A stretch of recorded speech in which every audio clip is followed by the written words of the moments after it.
All right, it's the People's Championship. It's the Waste Management Phoenix Open. We're going to Arizona, guys. Fairway to heaven.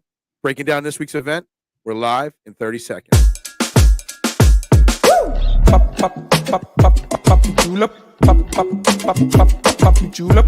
Pop, pop, pop, pop, pop, julep. Pop, pop, pop, pop, pop, woo!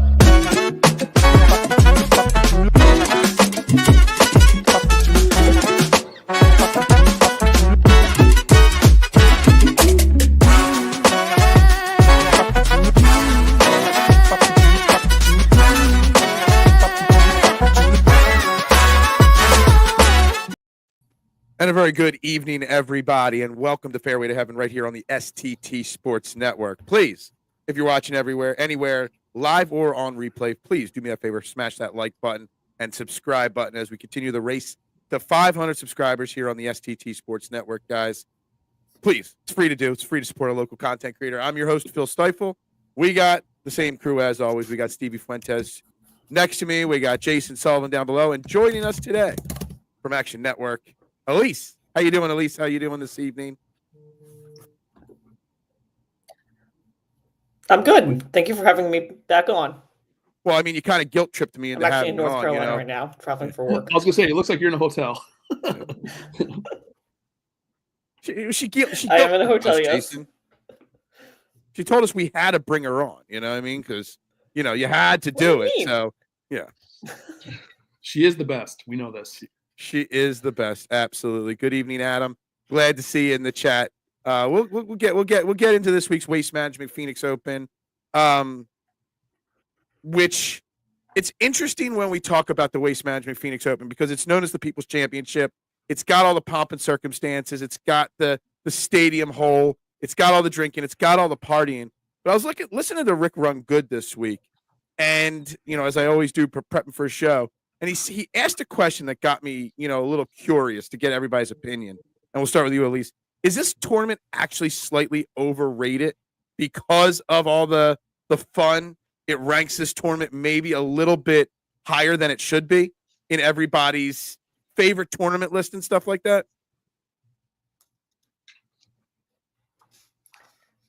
I mean, I think it's great because there's so many courses on tour that are just like very vanilla, boring, birdie fest.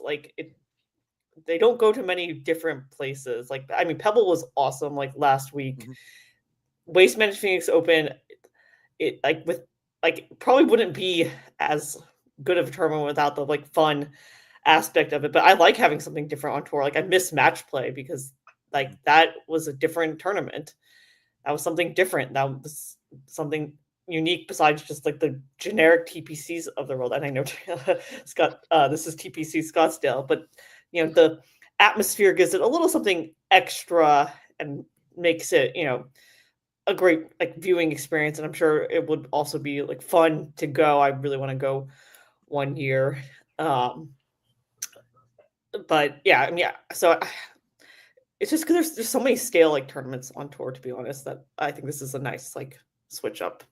Jason, thoughts on this? I was kind of curious when he said overrated. It made me think a little bit. I'm not saying I do agree with that. I'm just saying that you take away the excitement of the stadium hole.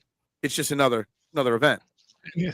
In a certain sense, I can see what you're saying, but then I feel like we were kind of talking off air is good players win here. I mean, that there's something to it. It brings in a good field.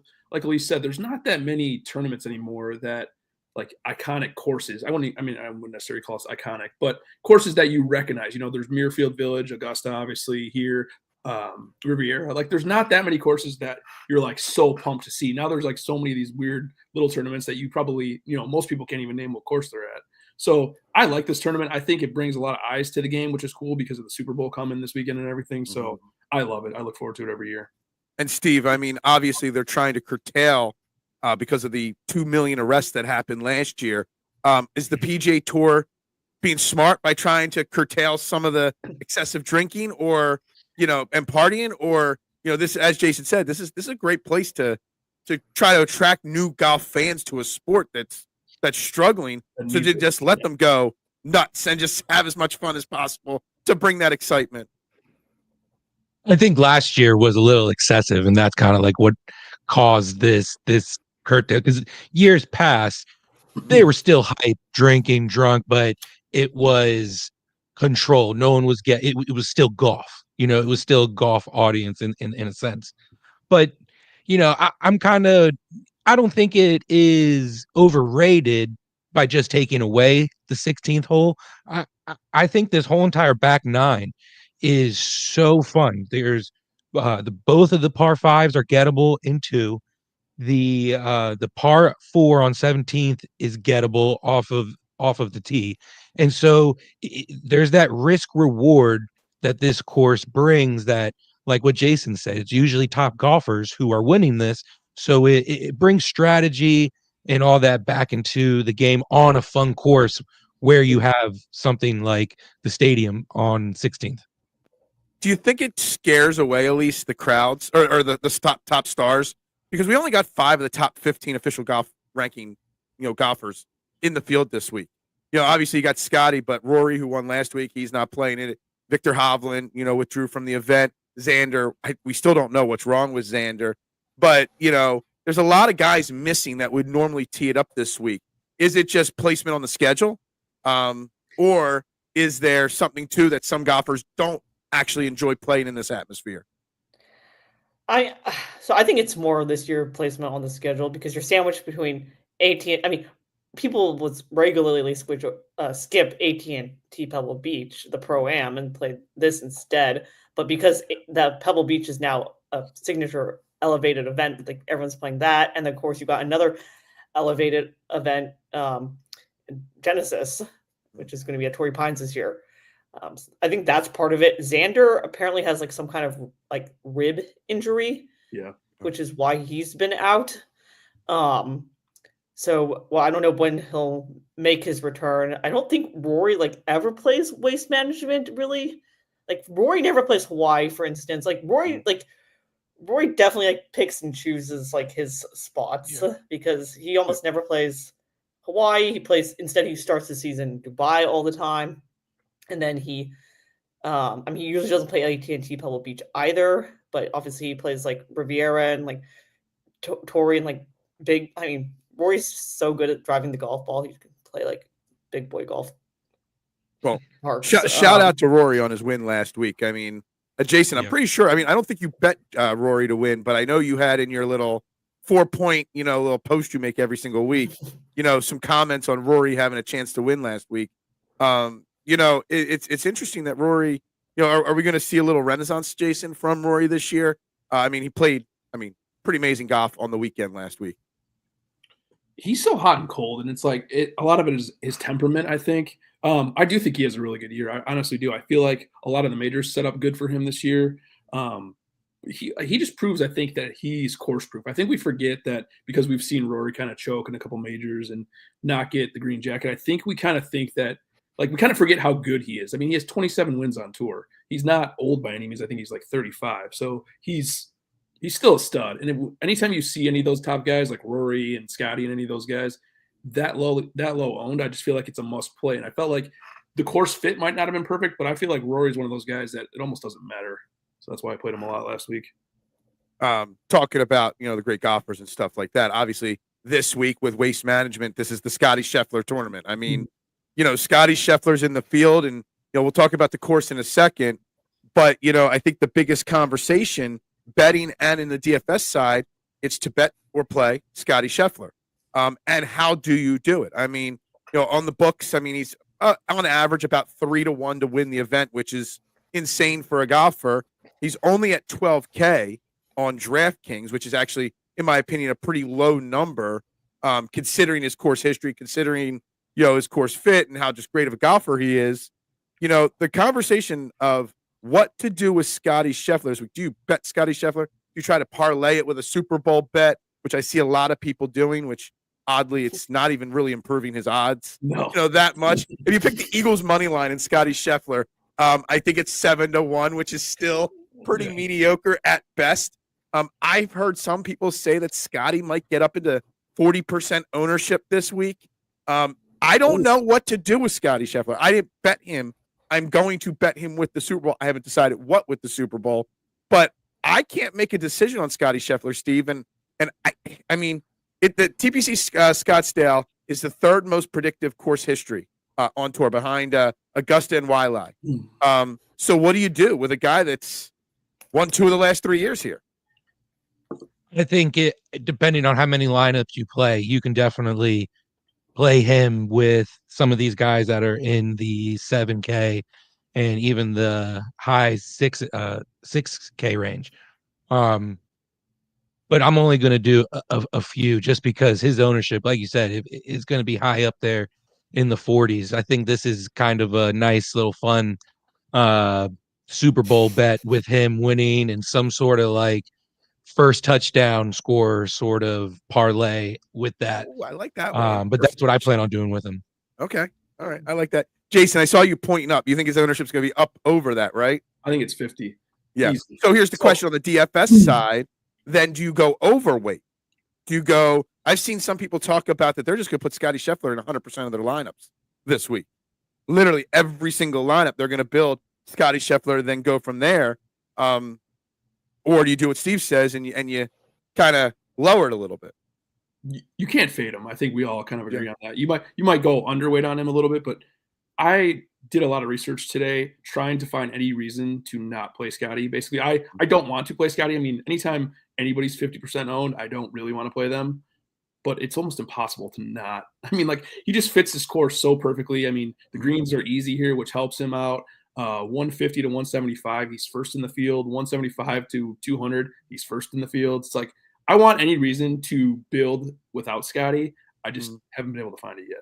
Yeah, I mean, if he's not number one in your model this week, then you did something wrong in building your model, kind of, in my opinion. At least I know I saw your betting card a few minutes ago before the show got started, and I don't believe I saw Scottie Scheffler on it. So, are you, is it just simply that 3-1 is just not worth it to bet, or I see other people just doing single bullets and just putting all their units this week all in one egg or all in one basket with Scottie Scheffler. So I'm going to do the without Scottie markets for betting. Because 3-1 is so low that I would have to bet like way more than my normal unit allocation just to make the same return. So I'd have to bet like 6 or 7 units just to make the same return. Actually, 7 units probably, because I usually do 3 to make like 20, 21 units. So that, to me, that's like not worth it. Like, that would be going super overexposed. I might take like a free bet on Scottie, or last year I hit a Scottie Nelly parlay for like 40-1. I think you just have to really be creative with your Scottie Scheffler bets this week. But so I'm just going to. Do you like the process of people parlaying? Probably going to win. I just can't take. Do you like the idea of mixing in the Super Bowl with Scottie Scheffler? I know a lot of people are doing it, this week, obviously. Yeah, I do. I like that a lot. Of course,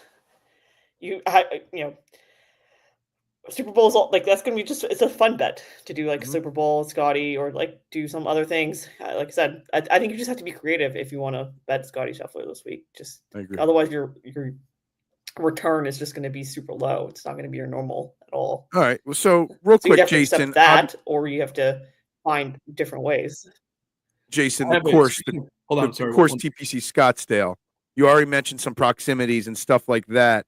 From my research, from my understanding, ball striking is at a premium this week.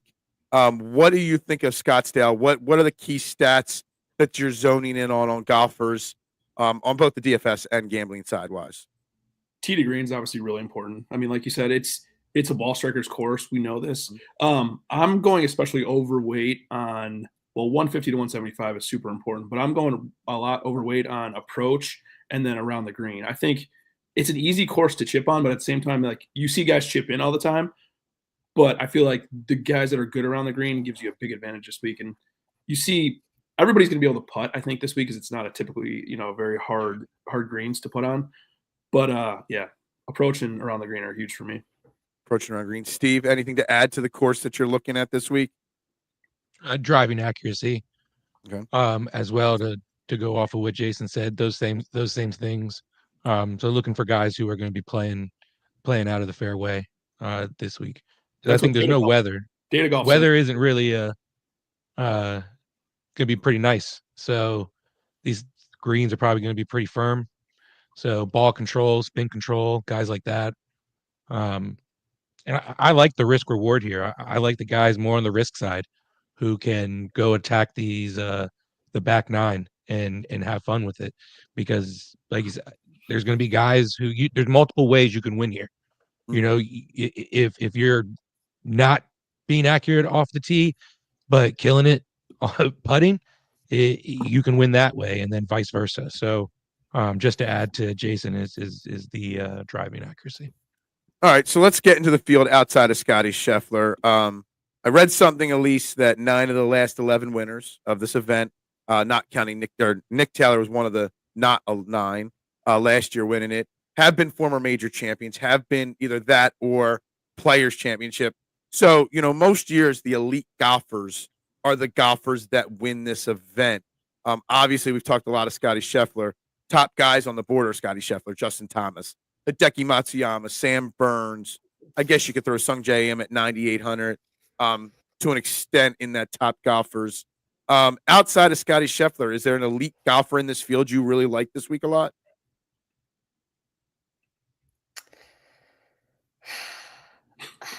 I mean, honestly, the top of the board has been bad lately, to be honest. I'm starting my card with Tom Kim, most likely, without Scottie at 22-1.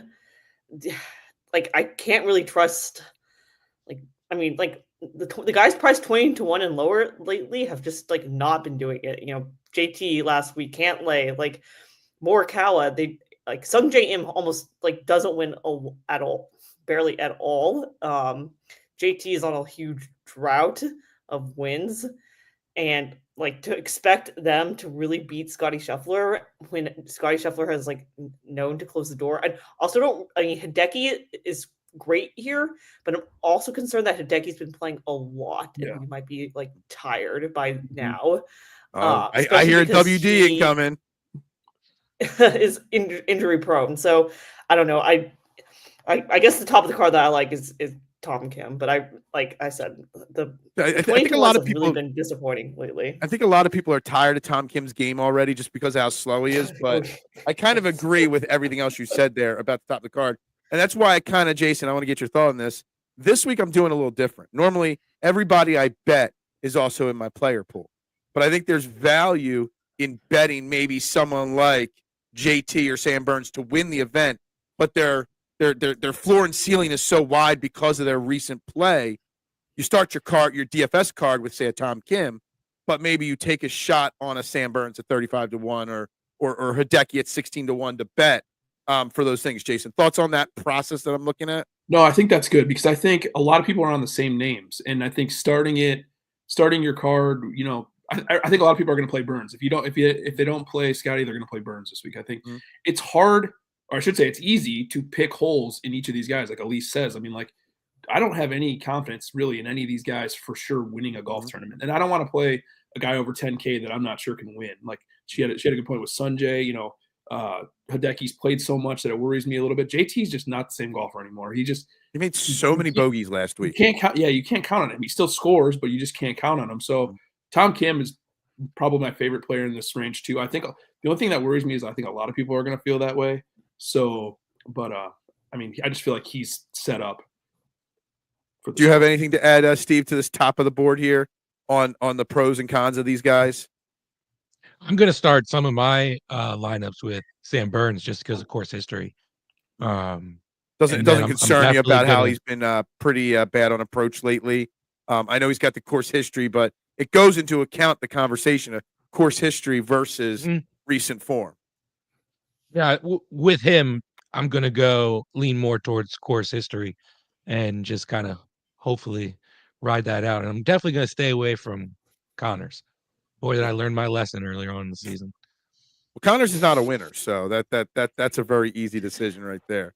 I found a way when I was doing research yesterday to put Scottie Scheffler and Tom Kim in a lot of lineups together and still feel very confident, because there's one or two solid names in the 6K. There's a bunch of solid names in the low 7K that give you just as much risk reward as Sam Burns or JT. So, I kind of feel like that's the way to go when you're building lineups. Problem is, I think everyone's going to do that. That's the biggest thing. I think that's you got to find the other guys to pair with them that give you that leverage, is what I kind of feel like. Yeah. Is there a point for you guys? I know we've already hashed out the Scottie part, but is there a point for you guys where the ownership gets too high on Scottie to play him?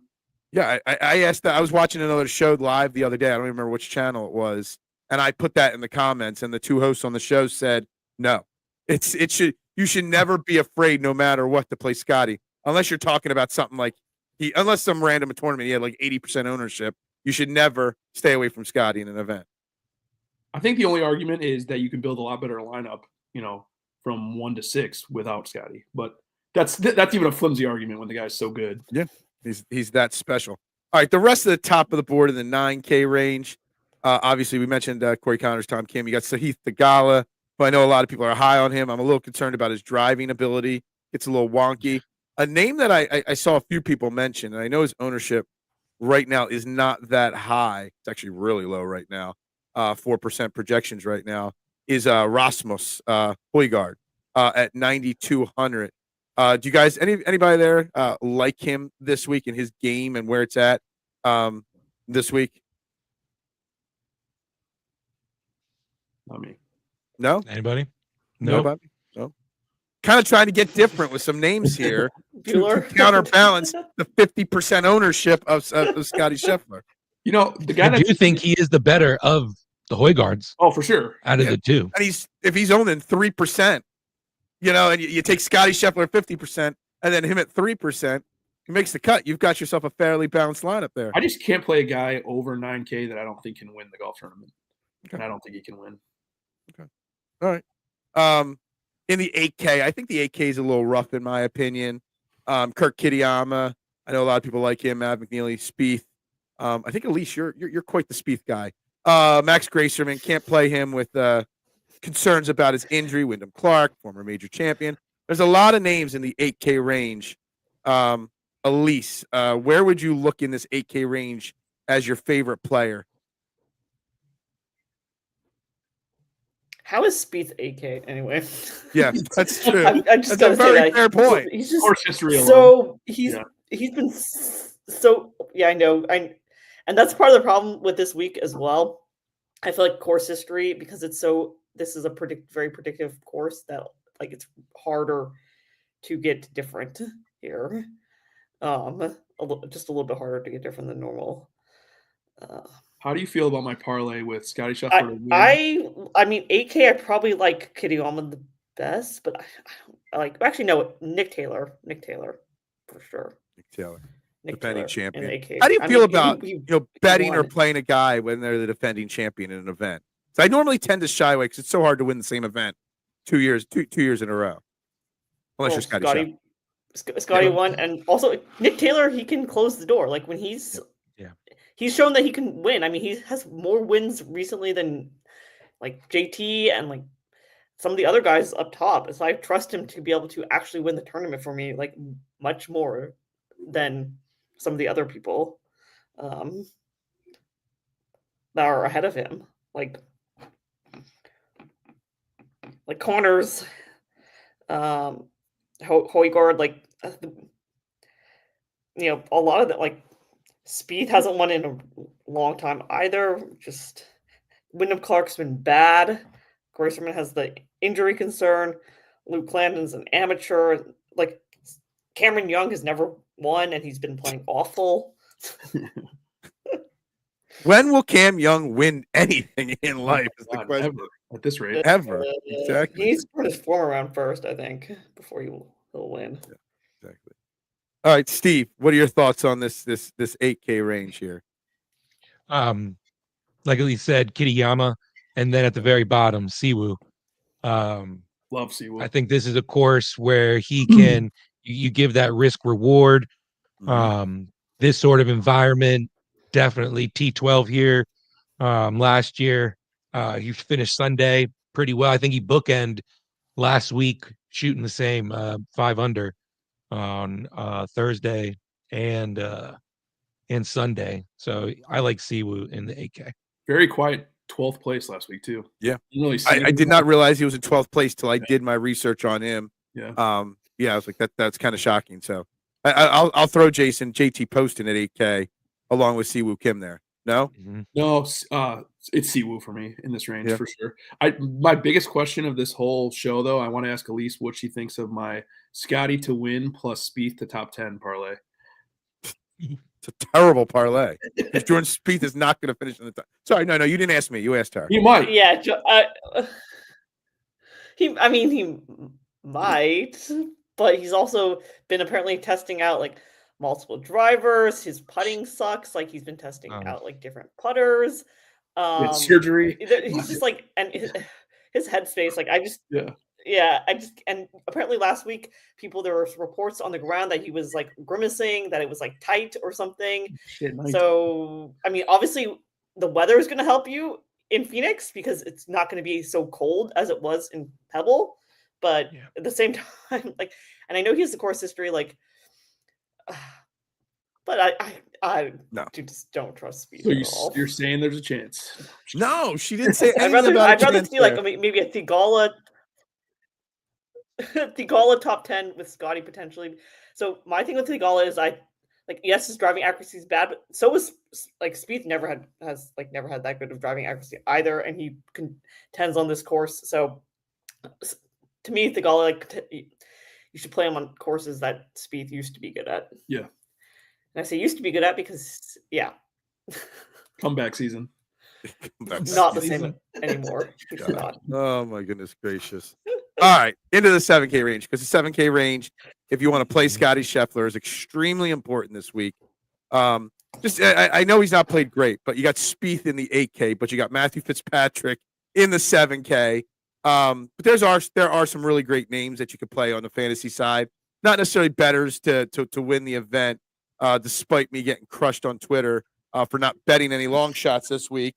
Landon, I bet who I want to win or I think is going to win, not a long shot just to waste my money. Anyway, I don't think there's any wins in the 7K range coming, but I think you need to balance your lineups out, and you could do it with 2, 3 7Ks and a 6K. So we'll start with you, Jason. 7K. Give me your favorite play in the top half of the 7K range. I love this range actually. My favorite play, well, there's two. I would say co-favorites. Sam Stevens has just been so good lately. I mean, scores really well on the par fours, really good off the tee. I just like everything the way his game's been going too. And Matt Fitzpatrick, I think he's another course history guy. He's got good course history here, which doesn't really seem like this would be a course that he would like. But the course history has been better. He's been a little bit better. Looking to see if he can rebound a little bit. So I like him. I think he's got a little bit of win equity. I mean, he's a guy that's proven he can win big tournaments. So I don't mind that at 77. I mean, again, 9 of the last 11 winners have either been major champions or players champions. So, I mean, Matt Fitzpatrick fits into that mold right there. So I like that, actually. And Sam Stevens, I agree. Steve, what do you got in this range?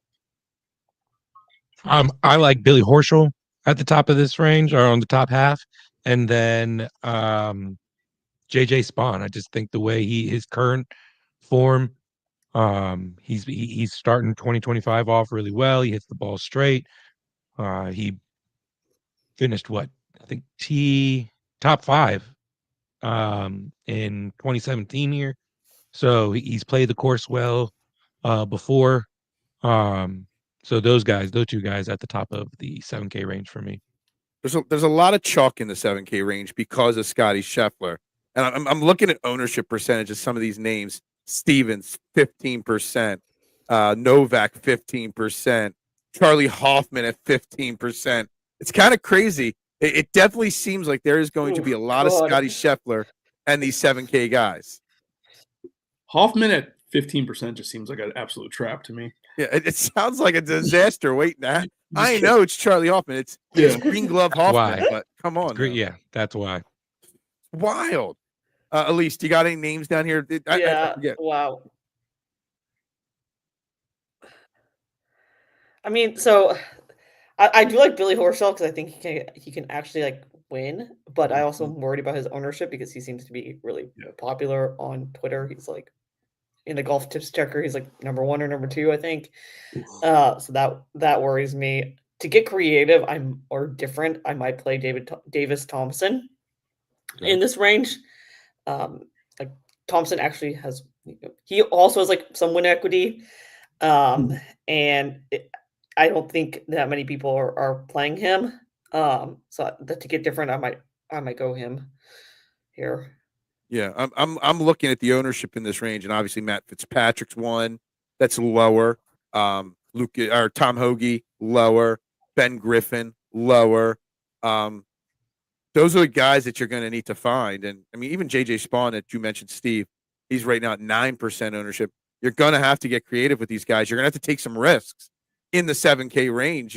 Even somebody like Ricky Fowler. I know Ricky Fowler is Ricky Fowler, but you could probably get away with playing Ricky Fowler this week in DraftKings lineups, and it probably won't kill you. I mean, I know he missed 2 of the last 3 cuts here, but he's got to win here, and he's got 1, 2, 3, 4, 5, 6, 7 top 15s in this event in his career.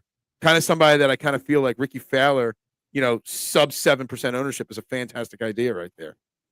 I like Minwoo too in this range. I feel like this course sets up really good for him. I don't know if he's capable of winning per se, but I wanna like him even more than I do like him this week. I agree. I just never really.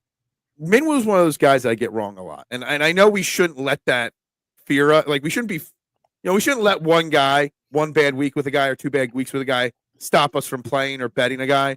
But we always fall into that trap, and Minwoo Lee is one of those guys. When I think he's right, then he's wrong. Adam asking about our golf and Super Bowl lineup. Steve was. I was trying the Eagles money line and Scottie Scheffler, but Steve's got the idea of going first touchdown score and Scottie Scheffler, Adam. Yeah. We're not sure which first touchdown score he's going to bet, but I actually kind of like that. That probably boosts up some really nice solid odds right there, Adam. All right, let's look at the 6K range here. And again, you're going to need the 6K range to play Scottie Scheffler this week. I'm looking at the names I got. Frankie Cappan, who's been really good. Patrick Fishburne. Jake Knapp is terrible, but I have him starred for some reason. I'm not even sure why I've got him starred right now. He's been good. That's terrible. He's been good. His stats are terrible, but he's been good. His stats are terrible, but he's been good. Yeah. So, Jason, you got a name. I got a name that I know that you love in general down in the 6K range that I think is actually a great play to bounce out a Scottie Scheffler lineup. We'll see if you can guess it. I have 2. So, Sam Ryder, he's done pretty well over in this tournament over the years. So, I like Sam Ryder a lot. And then Adam Shake's the other one. Another guy with good course history, good around the green. For whatever reason, it doesn't seem like a course that he would really excel in, but he's had 2 good finishes in a row. So I'm, to be honest with you, not going to play much in the 6K. I think Knapp's one of them, but I would say Ryder is probably my favorite in this range. Okay. All right. Steven, you got anything here in the 6K range? Because Jason did not guess my 6K guy. I like Putnam. If I'm going to play anyone down here, I always love him in courses where you need birdies and you need to putt well. And so with anybody being able to putt on this course, this could be a weekend where he can get lots of birdies. Gotcha. Still nobody guessing the guy that I like down here. And I thought you'd get it, but all right. You're up, Elise. Are we guessing the best play in the 6K range that nobody's talking about? I'll give you a hint. He's got sub 2% ownership at this point. Is it Sean O'Hare? No, it's not. Is Sean O'Hare in the field? I haven't looked at the ownership right now, lately, but Rico Hui. No, and I do like Rico Hui. Yeah, I mean, I looked at him, but I like Nico Ekavara in this. How do you say his name? Because I get it wrong all the time. I'm actually going to play him with Echeverria. Nico Echeverria, I think. Yeah. It's the only thing I pronounce worse than I don't know. They have apparently the PGA Tour has a pronunciation. He seems too PGA has like a pronunciation guide. Actually, like all the media has like. He just seems like a guy like in this range that is. Sorry. That he just seems like a guy that's better than everyone that's priced around him too. Like he's definitely way more win equity than anybody else in this range, but he's just Right. he's a better golfer than anybody priced around him. All right, I'm going to give you the names since someone got it. I thought you were a huge Lanto I'm Griffin actually fan, surprised this is Jason. low. I do like Lanto Griffin. And Lanto Griffin is finally healthy from his injury that kept him out for so long. He's won golf tournaments in his career. Well, one golf tournament in his career. Finished 9th at the Farmers. He hasn't played since the Farmers. Sub 2%. What does he do when he's healthy? He's a great approach player, great off the tee player. And his putting isn't always very good, but you don't need to be a great putter at this course. Sub 2% Lando Griffin at 6,500. I think it's a steal of a play. You go Scottie, Tom Kim, and then Lanto Griffin, and then you can put some 7K guys in there, and you can have a lineup. 9th at the Farmers, apparently. I'm telling you, I know he's got 2 missed cuts at this event, but he was hurt, so I'm going to give him a pass because of the injury. The last time he played here. All right, let's move on here. As we do on this show all the time, we build some DraftKings lineups. We make some lineups here. I actually don't have the graphic up. Hold on, let me pull the graphic up. You don't need to put the graphic up. No, all right. So we didn't do a show last week. Unfortunately, I was out. So where are we at now? I've got 1 win. Steve's got 2, and Jason, you've got what? 0. 0. Yeah, that's what I thought. 0 wins. Thanks for, You actually got a guy in the one and done make the cut last week because everybody made the cut. So you're actually on the board in the one and done contest right now, Jason. What's funny is that he almost finished DFL last week. Yeah, I think he was like 68th or something. Man. I don't even remember who did you have last week? Bo Hostler. Thanks. Okay. Hostler. Oh. Hostler, that's right. Yeah, that didn't go too well for you. All right, so let's do a lineup build real quick. Steve, let Steve pick the lineup or the order, I should say. All right, Steve gets to pick the order. Okay, Steve, what are you going to do for the order here today? Let's go. Elise, Phil, Jason, and then me. Elise, Phil, Jason, Steven. And Elise, you remember how we do this? No copies. So there's no dupes. If I pick a guy, you're off on this list. Got to build the best lineup. We'll see. You're the first guest of the season, so we'll see if the guests can get a win this week. But Steve seems to be running away early with this contest here.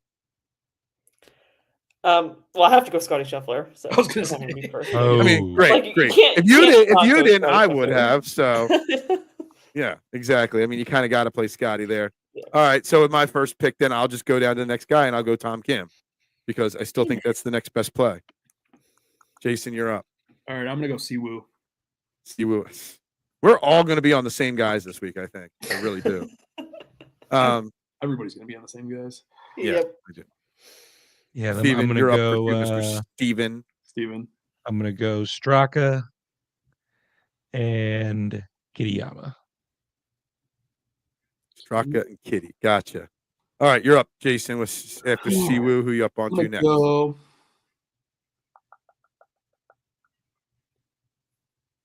I'm gonna go Novak. Novak. He's on my maybe list this week, so there you go. All right, so that puts me on the board. I'm just going to go with it. I'm going to go Lanto Griffin right off the bat. He's going to go in my first lineup. Who's Steve's second pick? I missed it. Sorry. Kiriyama and Straka. Kiriyama. So I go Lanto Griffin. Now, Elise, you get to pick two plays here. Nick Taylor. Okay. Solid. And Matt Fitzpatrick. That's solid lineup builds we've got going on here already. Yeah. I like that. All right. Those are So good that means picks. I'm up here. Do we have an update on Gracerman and his injury? I'm not picking him right now, but I was just looking at names and, made me think for a second. I have not. I think they said hand. Hand injury for Yeah. Like he's trying to play, but, I don't love hand and wrist injuries in golf. no. Remember in the very beginning of the show, Jason, and Matt Wolf and his injuries, and when I created the DTM Dead to Me list, and he was the captain of the DTM list Yep. because of that. All right, we're gonna go Rasmus for my third pick. Rasmus Højgaard. That one seems easy to pronounce. I don't know why the rest of them are so hard for me to pronounce. I'm gonna go Mav McNeely.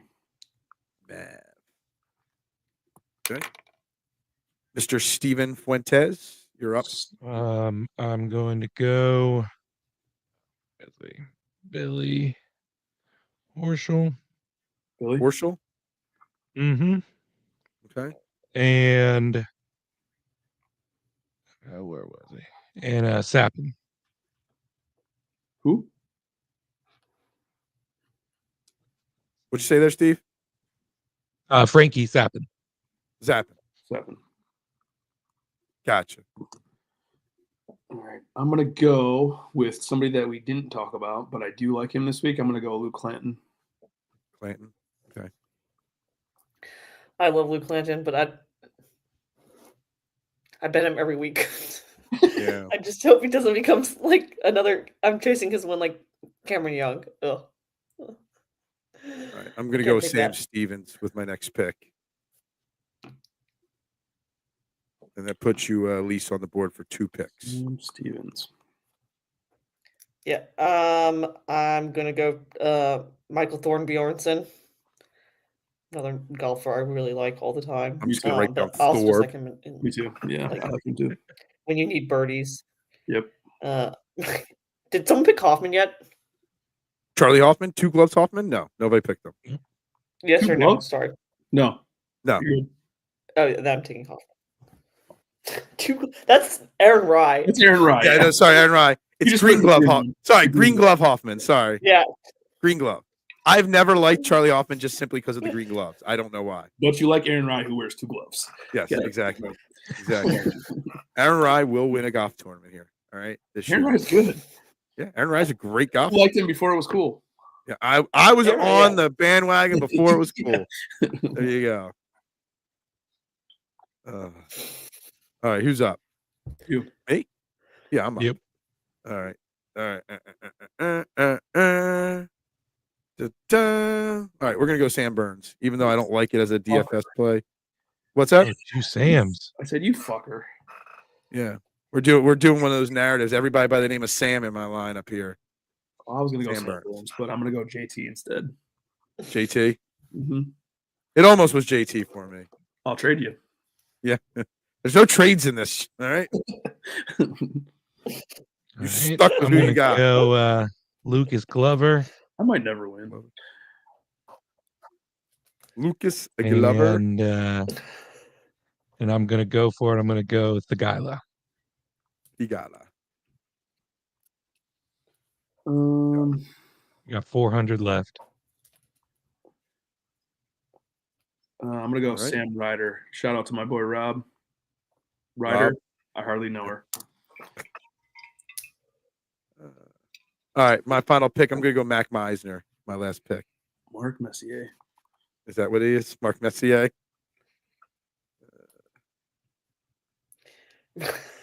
Isn't that a hockey player? Yeah. Yeah. Yeah. A little late to the party on that one. I just think of that every single time that I see that name for some reason. Yeah, I think of it too, but I don't actually say it. Yeah. Yeah. Next year, do a good draft, make it more fun. I don't know what that means. Like a season-long draft? Are You know what? saying I our wish draft is weekly. bad, Adam. It's fun. Yeah, Adam is not fond of our draft here. Anyway, I think you're up, Elise, with your Really not. final pick of the show. Yeah, Ricky Fowler. Flower. No, you know what? I kind of Ooh, forgot about him. I was Flower. gonna play him, and I forgot about that. That's a great pick right there.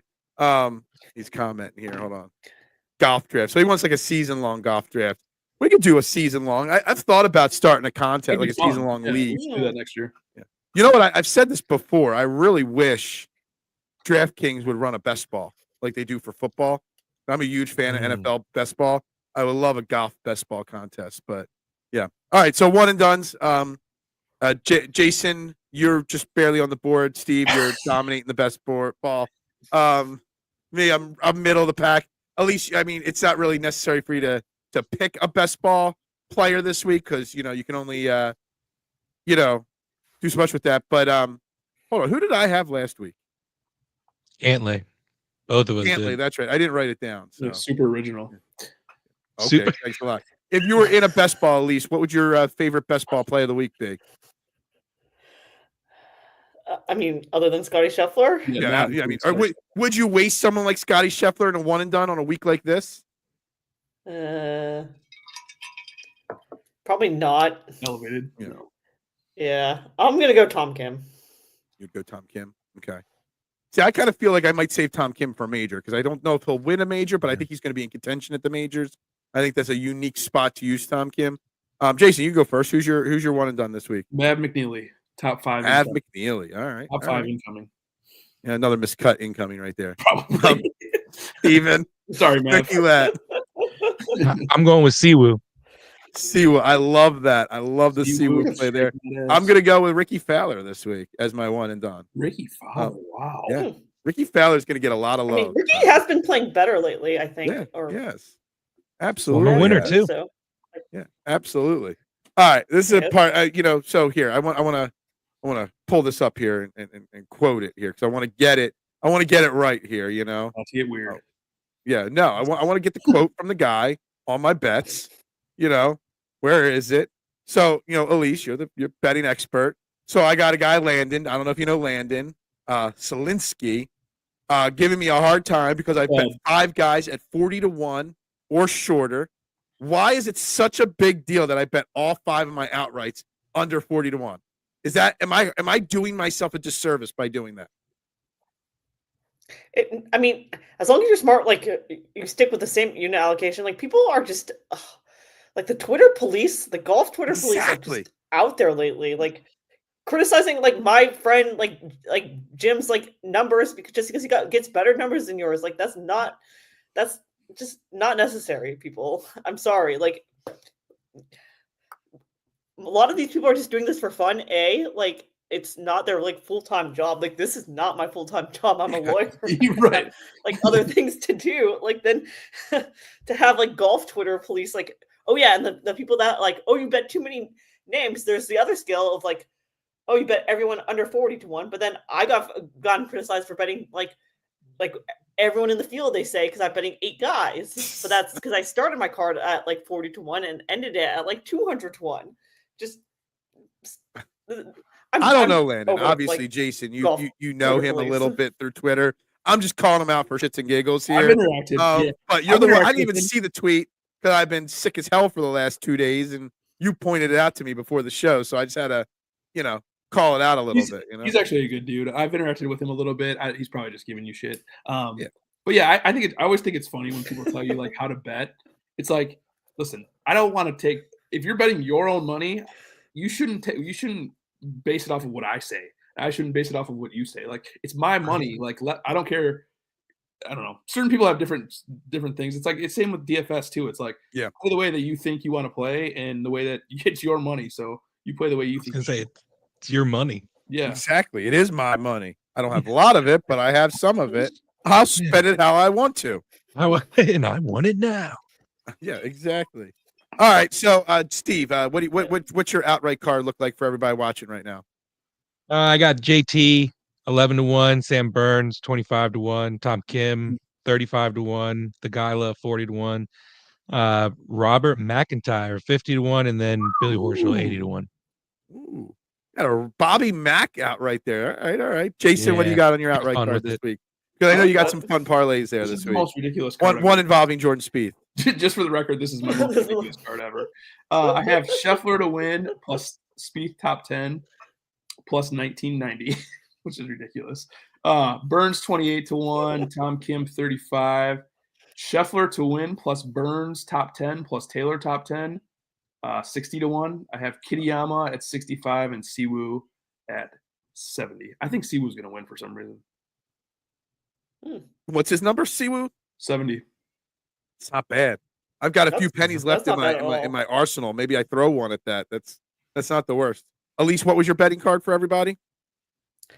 Yeah, so I haven't posted it yet on Twitter, but it's entirely without Scottie market going to be. It's going to be Tom Kim at 22-1, the Gall at 33-1, Nick Taylor at 45-1, Davis Thompson at 55-1, Chuck Hoffman at 80-1, Mike Thorne Bjornsson at 90-1, and Nico Echevarria at 120-1. And I will probably get criticized for having too many names. Did you say Chuck? Chuck, yeah. Yep, Chuck Kaufman. Yep. I love it. I have nicknames for everyone on the field, by the way. Pretty much, like. Where do you bet though without Scottie market? Fanduel. DraftKings has one as well. DraftKings, yeah. Okay. Well, I don't know. I'm in North Carolina. I have limited books compared to Virginia. Like Virginia has every single sports book, which is so nice. But right now I'm in North Carolina, so I All right. only have like Fanduel drafting and like some other things. So It's time for the end of the show, but it is Super Bowl week, and this is a golf show. But I might as well ask the three of you, to give your Super Bowl prediction. I can't give mine. I gotta save that for Friday's show. Get that. Didn't they lose? You guys are playing your off season already. We're still. He's already playing. doing commercials. He's already doing commercials and everything. Yeah, Yep, exactly. So Elise, I don't know where your allegiance lies in the football world, but give me your prediction for the Super Bowl, and it better be a good one, or I'm just going to delete you from the screen. Well, I think the Chiefs are going to win. I know that's. Get out of here. I mean, I'm Packers. I think I've told you. I think I have. Yeah, you did. I'm Packers. Yeah. But I think Commanders for some reason. Yeah. Yeah. Well, because I am DC, so that would make sense. But Dan Snyder, I don't like Dan Snyder. So because I am a Capitals fan, as I'm. Yeah. Gotcha. Chiefs win big, win small. I think it'll be close, but I just. The NFL just seems to want the Chiefs to be the new Patriots, so they're going to win. Yep, because, and they also want Taylor Swift and all the like non-football fans that she brings. Like a lot of people, girls have started watching football because of Taylor Swift. So, and they literally watching Taylor Swift. You said Taylor Swift, and my son, who's sitting next to me right now, was like, what? He perked up. I just see this scenario where the Chiefs win, Travis Kelce gets the MVP, and then proposes to Taylor right on the Super Bowl presentation thing. That's what the NFL scriptwriters want. Jason, even though you're a little sad that your Lions aren't playing, who do you got winning and why? I know Jack's already said Eagles, but Chiefs 38, Eagles 31. Sorry. Wow. Damn. I hate you too, Jason. Steven. They have a score prediction. Wow. Ooh. Oh, he got the score prediction too. Eagles defense is going to dominate this game. I think both of the birthday boys get a touchdown. I think DeJohn gets a punt return for touchdown. Who are the birthday boys? Saquon gets a touchdown. Saquon I think, and Coop, I think the Eagles win this big, 37-20. Yep. I will give you this little tease to my prediction, which will be on Friday on Trend in the AM. That the Eagles only win if it's a 10-point or more victory. If it's a close game, even though the NFL put out a big statement about, the refs don't influence the outcome of games, we all know they'll try to, but if it's a close game, the refs will rear their ugly head and the Chiefs will win. I'm not a conspiracy theory person at all. Like I don't really buy into it, but like the fact that over their last 8 playoff games, the Chiefs have 90% less penalties than their opponents, that's unbelievable. It's pretty crazy. That's all right. So we got a whole lot of Chiefs love coming in the show. Which it's all good. It's all so good, guys. What happened? We need a score. I will say if you Scottie Scheffler and Saquon Barkley, just real quick, if you parlay Scottie Scheffler to win and Saquon Barkley first down touchdown score, it's 19-1. That's pretty good. It's actually really solid. Yeah, it's really a solid bet right there. So there you go, Adam. Saquon Barkley first touchdown. Scottie Scheffler to win 19-1. I've already bet Saquon Barkley 2 touchdown scores. That was an easy bet for me. I've hit that now 2 or 3 weeks in a row now. Say, is that weird that that's a safe bet nowadays? Yes. The safe bet used to be a Jalen Hurts touchdown anytime, but now it's 2 touchdowns for Saquon Barkley. And I'll say we can all agree that the fact that Saquon Barkley's an Eagle and the general manager of the Giants still has his job is something that's shocking in the world of sports right now. That he would let him walk, and then this. Yeah. Anyway, all right, guys. Thank you all for tuning in, Adam, everybody, Rashad, appreciate it. Carson Wentz gets in the game. Yeah. Carson Wentz anytime touchdown. Yes. In garbage time. Because it's blown out. Because they're getting blown out. That's why. Yeah, Carson Wentz MVP. How mad are you guys? Oh, my God. Stop. I would literally lose my shit right there. Carson Wentz is elite. Hashtag. Hey, that used to be my hashtag. You know it, I lived on that hashtag. Guys, I'm going to do my best to try to be back for Trending in the AM tomorrow. I am beyond belief under the weather. I saw TMZ earlier commenting for me not giving him value this morning. I could not get out of bed this morning. I can't even believe I made it through this hour show here without dipping out for a minute. But everybody have a great night. We'll be back next week with another episode.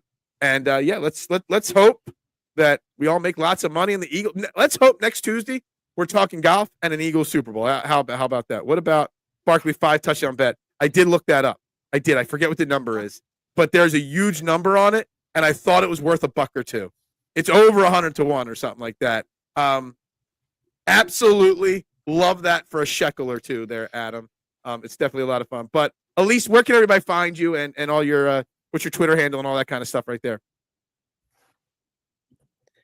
Yeah, so my Twitter handle is at ESGolfBets. You can also find me on Action.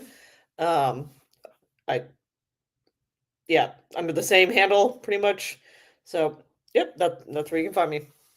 Sounds good. Jason, Steven, y'all have a great week. We will be back next week, guys. Same time, 6 p.m. Everybody have a good one. Go Birds. And bubbles up. Birds.